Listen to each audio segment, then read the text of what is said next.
はるかのザリアルジャパニーズポッドキャスト。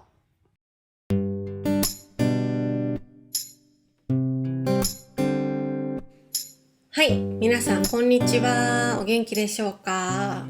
はーい。今日はですね、なんと私、今アイメイクをね、してないんですけど、物もらいになってしまいまして、はい。物もらいっていうのは、目になんかできるてしまうこと、なんかできてしまうことですね。はい。大体そういう、本当の名前は物もらいじゃないんですけど、病名は。でも、目に何かができて、なんか痛かったり、腫れたりすることを、これ物もらいって言うんですよ。物をもらってくるっていう意味ですね。誰かから移ることが多いんですけど、こういう病気って。だから物をもらったように、こう、ポコって、なんていうの、腫れるので、物もらいって言うんですよね。はい。私のね、これはね、突然今日、朝起きて、朝起きた時に、なんか目が変と思って鏡見たら、なんか誰かに殴られたみたいな目になってて、あれ私誰かに殴られたっけみたいな目になってたんですよね。で、そしたら目のね、ビデオ見てる人わかるかな、ここちょっと赤くなってんだよね、右目が。そう。で、これは物もらいだなと思って、朝レッスン終わってからすぐ眼科に行って、はい、目薬をね、2つももらっちゃいましたね、これ。うん。1日4回打たないといけないの。忘れちゃう。しかも1日4回で2つあるから、合計で8回だね。8回目薬を打たないといけない。うん。でも多分1週間以内で治るって言われたので、よかったですね。はい。結構良くなってきた。落ち着いてるけど、今は。うん。でも、メイクはしない方がいいと思ったので、はい。してません、今日は。でね、眼科に行った時に、すごい恥ずかしい話があって、もう、そう。なんか眼科で目の検査をするときに、機械でこう目を開けて、その中に空気を入れますって言われたのね。それで目の検査をしますって言われたの。そう。で、私それすごい苦手なのね。で空気がさ、目にバッて来るとびっくりしてさ、目閉じちゃうのよ。私いつもうまくいかないのね、それ。ビビりすぎっていう話なんですけど、で、今回また、その空気入れるんでって言って、うわ、来た、苦手だなと思いながら、こう、機械に顎をこう乗せて、目開いてくださいって言われて、もう私もう頑張って目、こうピカーって目開けてたんだけど、なんかどうやら全然足りなくて、もっと目開けてくださいって言われて、で、すごい顔しながら目を開けてたんだけど、で、じゃあ行きますねってお医者さんに言われて、で、その空気が目に向かって、こう、なんていうの、発射される、こう空気がポーンって。で、やっぱり、案の定ね、私はビビって空気が当たる前に目をつぶっちゃったらしくて。で、すみません、目開けて、もう一度お願いしますとか言われて、うわーっと思って、行きますねーって言って、空気をまた2回目発射されたんだけど、やっぱり私は空気が当たる前に目をつぶってしまうらしくて、すいません、もう一度お願いしますとか言ってお医者さんに言われて、しっかり目を開けていただけますかって言われて、いや、こっちはめっちゃ目開けてんだけどなと思って、私一生懸命目開けてるつもりなんですけど、って思いながら、で、3回目もね、またパッてやって、また目つぶんのよ、私。無理と思って、もうそれを5回ぐらいやって、もう最終的にお医者さんが私のまぶたを持って、思いっきりまぶたをこう上に持ち上げて、無理やりね、目を開けて、無理やりここ空気を入れて、はい、すごい恥ずかしかったですね。はい、あれみんなどうやってやってんだろうって。みんなの国にもありますかね、目の検査で目の中に空気を発射されるっていうやつ。マジ無理なんですけどっていう。ね。そんな感じで検査してもらって、物もらいだったんで、薬をね。はい。そんな一日です、今日は。で、あとね、今日は髪切って、またちょっと短くなりましたね。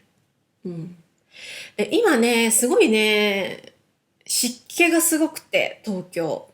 最近天気悪いのよ。曇りだったり、雨だったりっていう日が続いてて、で、気温も高いので結構27 3、4、5度ぐらいあるので、もう暑いし、湿気が多くて、もう髪の毛がね、もう爆発しちゃうのね。本当に。うん。で、結構ベタベタする。ジメジメしてベタベタするから、ちょっと気持ち悪いですね、最近。嫌ですね、この季節は。本当に。そんな感じです。はい。あと最近私がしてることをちょっと今日は話したいなと思うんですけど、最近英語の勉強のために、英語でドキュメンタリーを見てるんですよ。そう。まあドラマも見たりするし、洋楽を聴いたりもしてるんですけど、ドキュメンタリー結構面白くて、はい。まあどんなドキュメンタリーを見たかというと、一番最初に見たのは、ファッションブランドのアバクロンビー・フィッチのドキュメンタリー、ホワイトホットっていう名前ですね。もうタイトルからしてちょっと、って感じなんですけど、まあ、アバクロンビー・フィッチっていうファッションブランドを知らない方もいると思うんですけど、アメリカのブランドがあって、歴史は長いんですけど、まあ10年ぐらい前にめちゃくちゃ大ブームだったんですよ。で日本でもだいたい7、8年前ぐらいに銀座に1号店ができて、まだあるんですけど、銀座の1号店は。もうおかしいぐらいのブームだったんですよね。特に私が大学1年生ぐらいの時は、その欧米ファッションっていうのが大ブームで、例えば H&M、ザラ、フォーエバー21、アメリカンイーグル、オールドネイビそしてアバンクロンビーフィッチ、ホリスターとかね、が、ちょうど日本に上陸してきて大ブームだったんですよね。はい。まあ、ほとんどがね、もう日本では撤退したり、全然もう人気がなくなってるんですけど、そのアバクロンビーフィッチっていうのは本当に大人気で、まあ私はちょっとね、なんか変だなとは思ってたんですけど、やっぱり私の友達とかも、その先輩がアバクロで働いてる人がいて、アバクロって呼ぶんですけど、アバクロンフィッチのこと、日本では。アバクロで働いてる先輩のことを、なんていうの、ファンみたいな。かっこいい。なんか友達になりたいみたいな。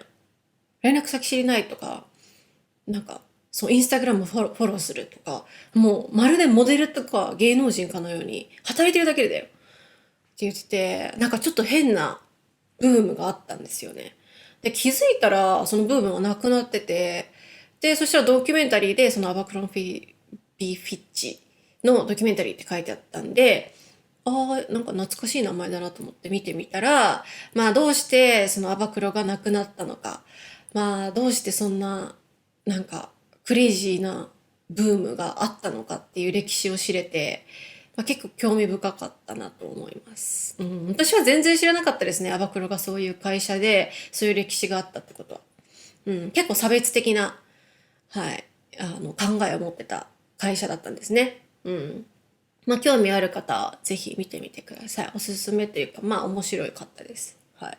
あとはね、テイラー・スウィフトのドキュメンタリーを見ました。テイラー・スウィフトはね、私が大学生ぐらいの時、高校生ぐらいの時からずっと日本でも大人気のね、はい、方なので、うん、もちろん私も聞きますし、今でもたまに聞きますけど、まあ、英語の勉強にもいいかなと思ってみました。まあ、面白かったですね。はい。まあ、あとね、ペイトリオンでも紹介したんですけど、ダークツーリストっていう、まあ、ニュージーランドのジャーナリストの男性が、世界中の、まあ、生と死をテーマにした場所を旅行するっていう番組。すべてで8話ですね。はい、あります。で、1話目はメキシコなんですよ。メキシコではドラッグとか、まあ、そういうマフィアみたいな、そういう麻薬王とかの話ですね。で、第2話が日本なんですよ。日本では、犯罪っていうよりは災害ですね。災害とか自殺とか、そういうダークなトピックです。ちょっとなんか、いろいろ考えさせられる話でしたね。うん。で、第3話がアメリカ。アメリカはね、もうちょっとね、意味がわからなかった。なんか、ヴァンパイア、私はヴァンパイアって言って信じてる人たちの話とか、あとはまあ、ジョン・ F・ ケネディ暗殺事件の話とか、なんかそういう話だった。アメリカはね、最後にね、もう一回来るんですけど、もう一回あるアメリカの話も結構やばかったですね。ちょっと宗教的な話だったり。あと、南アフリカに行ったりとか、あと、東南アジア。東南アジアでは文化ですね。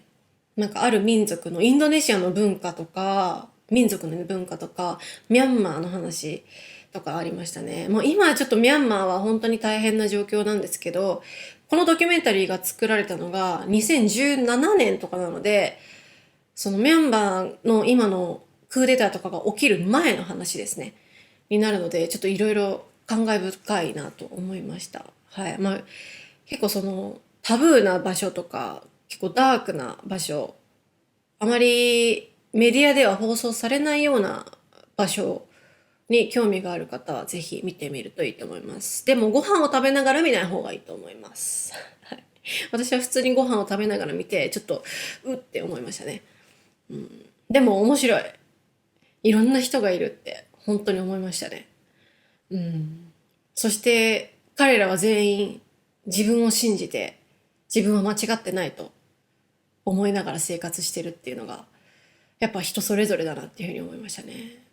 興味深いです。特に日本のトピックの時は他のテーマって結構文化とか犯罪とかそういうのが多いんですけど、日本だけ災害とか自殺なんですよね。ちょっとトピックが違くて、ちょっとなんか、普通の話とはちょっと違かった感じがしました。感じました、私の中では。そんな感じです。私の最近の生活。はい。もし皆さんね、おすすめのドキュメンタリーあれば、ぜひおすすめ教えてください。はい。そんな感じで、早く私の物もらいが良くなりますようにということで、今回はこんな感じで、私が物もらいになった話と、ドキュメンタリーのお話でした。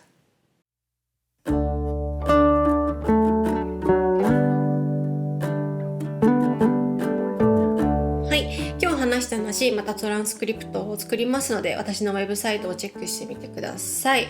あと、Twitter、Instagram、YouTube、こちらのフォローもお願いいたします。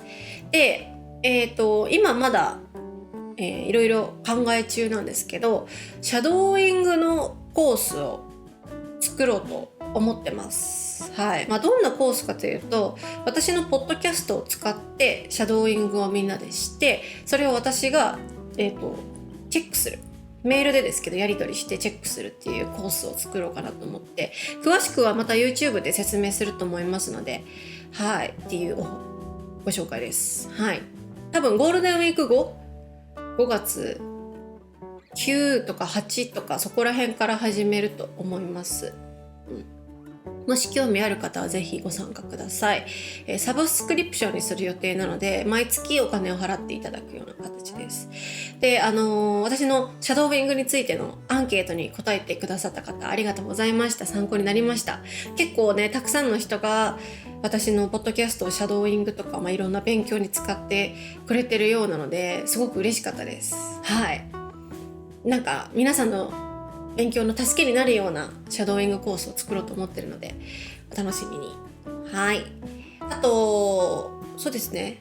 ペイトリオン、こちらのメンバーも募集しております。ペイトリオンでは、日本語コミュニティに入れたりとか、私のブログが見れたりとか、いろいろ特典があるので、ぜひチェックしてみてください。はい。こんな感じかな。はい。では皆さん、もうすぐ5月ですけど、5月も頑張っていきましょう。4月お疲れ様でした。はい。じゃあ今日はこんな感じで、また次回。さようなら。